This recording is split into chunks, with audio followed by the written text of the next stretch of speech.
சூறாவளி காரணமாக கேகாலை மாவட்டத்தின் புலத்கோப்பிட்டிய பிரதேச செயலக பிரிவில் ஏற்பட்ட பாரிய நிலச்சரிவினால் பாதிக்கப்பட்ட மக்களின் பிரச்சினைகளை கேட்டறிவதற்காக இலங்கை மனித உரிமைகள் ஆணைக்குழுவின் விசேட பிரதிநிதிகள் குழு ஒன்று அப்பிரதேசத்திற்கு கண்காணிப்பு விஜயம் ஒன்றை மேற்கொண்டுள்ளனர். இலங்கை மனித உரிமைகள் ஆணைக்குழுவின் ஆராய்ச்சி மற்றும் கண்காணிப்பு பிரிவின் பணிப்பாளர் திரு நிகால் சந்திரஸ்ரீ தலைமையிலான குழுவினர் இந்த நேரடி களப்பணியில் கலந்து கொண்டனர்.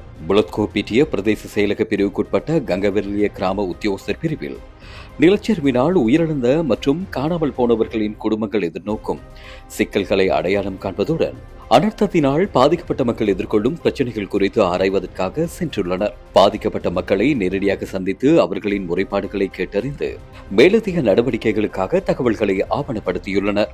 இயற்கை அனர்த்தங்களின் போது மக்களின் அடிப்படை உரிமைகள் உறுதிப்படுத்தப்பட்டுள்ளதா என்பதையும் அவர்களுக்கு கிடைக்க வேண்டிய நிவாரணங்கள் உரிய முறையில் சென்றடைகின்றனவா என்பதையும் கண்காணிப்பதே இந்த விஷயத்தின் முக்கியமான நோக்கமாகும். ඒ කෑල්ල ගානාව ඊට පස්සේ ඊළඟ අර එතකොට කෑලි තුනක් තියෙනවා එතන. ඒක සින්නක් ඊඩම් තුනක් කරලා.